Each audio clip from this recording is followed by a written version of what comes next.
Hello, welcome to another episode of Battle Topics. I'm your host Clayton, along with my co-host. Welcome, Stalk. And for today's episode, we're talking to someone about character versus crowd, writing the way you like, writing the way you prefer to showcase your skills, or do you prefer more of a more performance art aimed solely to make the crowd entertained? Can there be a balance? I think we have a great guest for that. Madflex, how you doing, buddy? Man, I'm wonderful. Never better. Happy to be on. Bitch, I've been gifted. You've insisted on limp wrist and you see a crowd. All I see around me are witnesses. I drop him in the boondocks for this business. This minute, slick back, you got a name here, but it ain't right without a pimp in it. I've been different. You are known for having more complex writing style than a lot of other rappers, and although that does bring a lot of notoriety to your content, with a lot more casual fans, it seems to be a little bit too hard to digest. It also seems to just straight up go over their heads, and they're like, oh, this isn't easy enough for me to understand, so next, you know what I mean? So how do you take that feedback, and does it motivate you to kind of dumb down your material a little bit, or does it just motivate you to be like, oh, wow, I'm different than everybody else, so I'm going to push even harder? I think there's a middle ground between both. It's kind of like, on one hand, I have to consider the crowd because I'm a performer, and I can't do what I'm doing without a crowd. So, I can't totally ignore the idea of being a little bit of a panderer in some, aspects. But for me specifically, I try to push that envelope of how much are people willing to process before it becomes too much. I mean, I really do micromanage my performances, and I'm like, okay, am I taking this too far with the punches? Am I taking it too far with multis? Do I need to, throw some changes of pace in? And so the entire time that I'm battling every single round, I'm really trying to take it somewhere. I'm not just randomly punching my way through a performance. I'm creating a piece, a journey kind of, which is kind of cheesy to say, but it's in a lot of ways it has to be to keep people's attention. And so I try to do that. And sometimes I push the envelope a little too hard for the crowd, depending on the crowd. I went over to, to Canada and, and I knew I was taking a risk doing it. It was going to be a big crowd, but I didn't want to necessarily change the way that I had gotten there. I didn't want to change the formula because I was like, well, I'm going to see. We're going to check it out and see if it goes over well here. And I think it would have gone a lot better on day 3 because the crowd was way more receptive to that type of style. And the first 2 days just were more kind of like a college bar where it was give me one-liners or I'm just going to keep drinking my drink. And I don't mind. I don't mind if when it comes down to it, the crowd there doesn't necessarily dig it because the footage comes out, and a lot of times it does me a lot of justice. Yeah, I definitely think there's a difference when you're addressing a crowd between pandering and placating. Basically, if you're in Toronto and you do 2 minutes of Canadian references, obviously you're just aiming to make the people around you laugh. But there are times where, you can rap in your crazy triple meaning style and say, okay, if you don't understand 90% of my round, here's 10% everybody will understand. And it's kind of finding the balance of writing how you want and writing how others want you to write almost. Yeah, very much so. And I think there is a balance because on one hand you want longevity and you want to build a fan base. And I mean, if you build a fan base that's kind of subpar in terms of the numbers, then, a lot of times then you don't appeal. If your, content is a little too esoteric and it's a little too kind of out there and you're too technical for people, then maybe you're really limiting your fan base to a very select group of people that really enjoy that. And the problem is if that select number of people, when you get a main stage battle, is 15,000 views, then organic looks at that well, this guy doesn't have a brand, So it's one of those things where it's you're looking for that perfect balance where you can be both easily digestible so you can expand your fan base, but you still can have that content that really makes rappers respect you. For me, I think some of the people who really come forward as being some of my main supporters are not fans. They're rappers, they're people whose opinions I really respect. I get a lot of love from guys like Thesaurus and Iron Solomon and Immaculate and people who I watch and I respect, and they're wow, they're you're doing some shit. And I'm like, that might as well be the opinion of 1,000 people that don't rap, you know? So sometimes I get so caught up in being true to what I'm doing that I forget that there are some politics that you do have to pay attention to sometimes. And I don't know, it's a game that I play very casually because I don't necessarily think that it matters enough to me whether or not I'm successful in battle rap in terms of the view counts and things like that. It won't make or break me as long as I feel like I'm being authentic to myself and I'm really putting out my best effort to me, because I can't really backtrack and feel good about it. You know, it's like, yeah, I could do some shit that I could do in 2005, but like that's backtracking for me. That's a digression. But in a lot of ways, that's what fans need right now, you know, and not all fans, but definitely a good chunk of the fans, and you have to consider it. Yeah, and that World Dom example was pretty good, because I think we've talked behind the scenes about that a little bit, pretty much hitting the exact same point you hit, where the bunker is probably the perfect setting for you, and even how you said day 3, never even thought of that, where the people who go to those events and those venues are the diehards that know about you, know about your material, know what to expect from you, rather than the casual fans that stumble upon a big mega event that are like, oh, what's all this line for? Let me hop in, get a couple of drinks, and just listen to this concert style stuff. The big rappers like Disaster, Pat, Daylight, people like that, they're like these mega personalities that are one extreme to the other, to the other, to the other. And while you're here just giving straight, raw, over-the-head material, it's kind of the same reason why the XXL freshmen are selling more albums than people like Immortal Technique. Well, you got to take it with a grain of salt. Right. And I think in a lot of ways, though, too, it's like there's markets for everything. You know, it's just a matter of how broad is your market of what makes you seem appealing. But I don't know. One of my friends, Skip, Skip McIntyre, he sent me this quote that said, if you make people think they're thinking, they'll love you. But if you really make them think, they'll hate you. It's a very kind of profound quote, because I could either get on their level and speak their language, or I'm not one of them. And that kind of like is a risk that you take. You do have to be kind of a chameleon in this battle rap shit. You know, if I ever ended up on URL, I would rap very differently than I do in King of the Dot, because I feel like you have to speak a different language to appeal to crowds sometimes. And you have to have a different energy about you to kind of like try to connect to people. And for me, I'm always pushing that envelope of how far can I take this before that cliff, you know, of when it drops off and people are like, this is too complex, where now I can't be emotional. Now I can't have an emotional investment in it. And so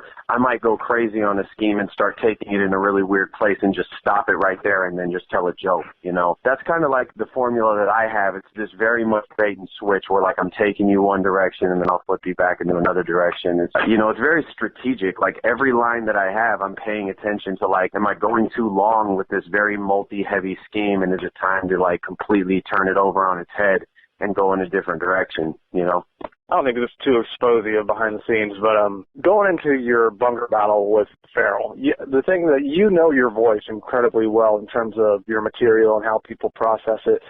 I was talking to you leading into the battle, and you were very aware that you're saying, okay, a lot of my stuff tends to go over people's heads, and Farrell is much more palatable and sells his punches really well, so that's the agenda. And so the day of the battle, I was hanging out with Farrell, and he was going over his material, and having no knowledge of our conversation, he was saying the exact same things. He's like, okay, a lot of Flex's stuff is going to go over people's heads, and I just got to sell my punches really well. When a performer knows how they come across, they can adjust themselves accordingly. And both you guys were going into the battle with the same bullet points of how to get your material across. Can I first of all thank you for never delivering a bar that went over people's heads and you did the hand over the head gesture? Because that could be your signature gesture, but you've never used it. I never have. I don't think, well, I mean, like, I never, ever, ever blame a crowd for anything. Ever, you know, like you can't blame a crowd if they hate you, if they boo you. If you walked into there and it was your job to connect with these people, and if you didn't do it, then that's nobody's fault but your own. Because it's like if you didn't consider the environment, if you weren't looking at the situation, like one of the first things that I thought of when I was battling Nestle is like, I gotta follow Megadeth again. And following Megadeth is something that's like you have to like go into it like, okay, this guy's going to make this room very energetic, you know? And so in this one, very strategically, I started out very slow because I'm like, I need to suck the energy out of this room and bring it back into the palm of my hand. And it worked out pretty good. You know, it's like from, you know, I had to follow Ness, who had a pretty, you know, he built up to some energy in the middle of his round too, but it's something that I always think about and I try to consider. And sometimes you can't cover all the bases and you can't make people love you when they don't, and especially when they already have a bias against you. Like, I don't know, I've had multiple people tell me that, just like even Iron Solomon told me, he's like, at first I didn't want to like you. I just didn't want to like you because you look too confident. It was almost like a sense of entitlement that bothered me about you. You know, regardless of how I come across in a room, you know, I try to take a very humble approach to battle rap and understand that I have a job to do, you know, and I have a role to play, you know, as far as getting people on my side, and I don't take that lightly. And you know, I just will never do the hand over the head shit. I'll never, you know, be like, what, you guys aren't fucking with me? It's like, no, man, like, honestly, if you're not, then I need to take that inward and I need to do something about it. You should just every single bar that goes overhead, you should just do what all the other battlers say and be like, get it? I said this and this, meaning this and this. Oh yeah, let me I'd repeat my whole round. I would repeat. Oh, that's the absolute worst. You like to say the round twice. Like, yeah. I compare your material versus most of the battle rappers. Most battle rappers are a crossword puzzle where if a simpleton completes it, they feel like they've accomplished something, whereas the average person can finish it and go, oh, that was fun, that was nice. Whereas your style is like a Rubik's Cube, where if you hand it to an average person, they'll go, I know what this is, but I can't do it. But there's still 10% of people who go, okay, I know the 18 necessary steps to making this happen. And so it's a bit more complex, and there's a certain level of people that appreciate it. Right. I think that's a good observation about it. But I also think, too, that, like, I don't ignore the layman. You know, I don't ignore the average Joe, which is why I put in the jokey shit. I've noticed that when I do that, it starts to get people back into, like, okay, yeah, now I want to pay attention to this. And then if I start going into more complex stuff, it's like you almost need to be consistent with that for it to really matter to people, because they just want so bad to be connected to your material. And when you're not doing it, and when they kind of are not catching it, the mood changes. And so I do consider it, and I'm trying to find that line of where I can take it to without really compromising my own material. So it's still a learning game for me. I'm a student of the game, and I'm still trying to figure it all out, you know, even after all this time. But does it not frustrate you a little bit when you put in all this time to think of a lot more complex material than other battlers, and you get less reaction than they do for writing a poop fart joke? Yeah, like, yeah, you get in these like quadruple entendres on top of mixing it in with your previous material somehow. And you know, I try not to let it bug me because I'm just trying to battle rap. I mean, like, it's what I love to do, and so it's a different game that we're playing. And sometimes, you know, people don't, you know, it's easy for somebody to come in and say, well, yeah, he didn't do great, whatever. You put a lot of work in for somebody to just completely shit on your effort. But I also think that 9 times out of 10, there's a lot of people still talking about some of my bars long after the fact. And it's just like they're still figuring out little nuances of my performance that matter to them. And you know, I think that's going to be kind of like my place in battle rap is ultimately that when people look back on what I'm doing, they're not going to put me in anybody's top 20. You know, like I'll definitely won't be up there. But like what I will be amongst a select group of people is like somebody that really just was doing something so different and so much more complicated and dense. Like, I am battle rapping in a way that it's still making me generally successful amongst, you know, the laymen. But I think a lot of times when people process me, there's still a lot more processing to do long after the first watch. And that's, to me, what matters, no matter what people think of me from jump, you know. I can't be mad at other people for finding success in their lane. I'm not mad at the little yachties of the world. I'm not mad at people who found a lane and played it well. I'm playing my lane, and whether or not people are on board with it right now, maybe they will be later. And if not, then it's still my lane. Totally off topic. All right, we're going to go into this segment we call Off Topic, Okay. where we just go into some random questions that we have not pertaining to this topic we were talking about. All right, you can go ahead and start it off. All right. Well, there's a history behind the scenes of trying to get Madflex a really good battle, but for whatever reason, the opponents just don't always pan out for the first, second, or fifth option. So if you had to pick one battler to duck you, who would you want to be and why? Well, I just got ducked by him last week, so I don't know if it was a duck. I don't know if it was a duck, but the circumstances, Dirtbag Dan tried to set me up against Pass for Battle of the Day. You know, Pass, for whatever reason, couldn't do it. I think me and Pass would be a great battle. I think it would be a battle that I'd be proud to be in because I actually am a big fan of Pass. And, you know, just given his history and given his rap skill, I feel like it would be a good guy to be paralleled with in terms of, you know, just like a skill set that I could just go up against and feel very hungry to battle the guy. You know, he's just done a lot for both the Bay Area scene and the battle rap scene in general, and I feel like it would be a great match that I'd really write strong for just for the sake of having the respect for him that I do. So, yeah, I mean, that would be the guy, and it just happened.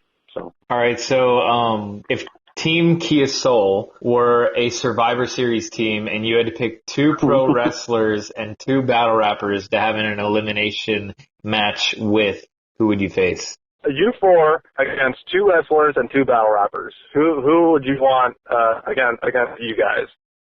Who would I want against us?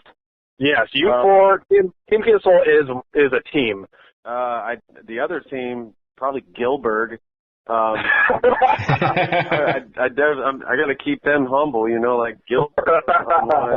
You know, maybe Sensational Sherry. That would be the second one.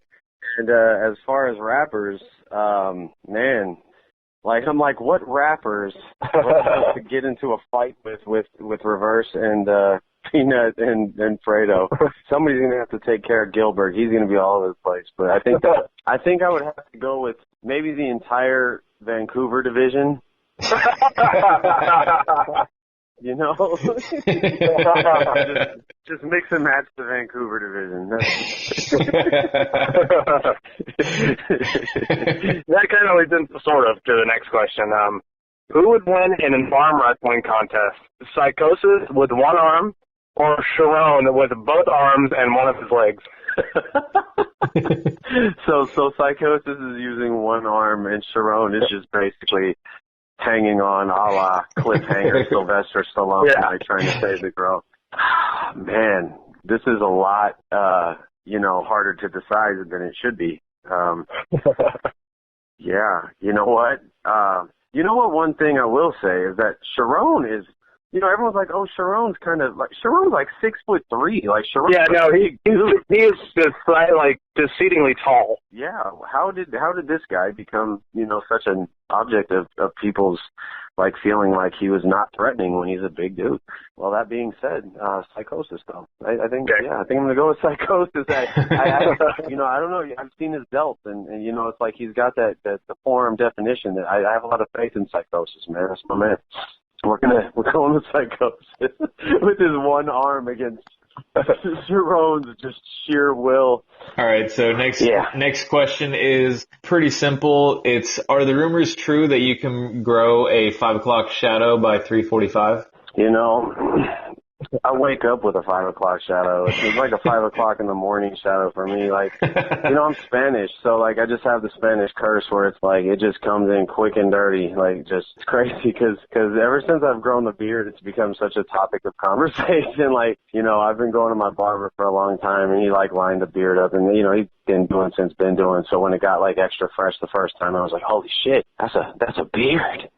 It's like, yeah, I mean, when you mix the Spanish curse with a good barber, man, that's how it goes. This last question, you did a webcam video, was it yesterday or today when you were doing the Rubik's Cube?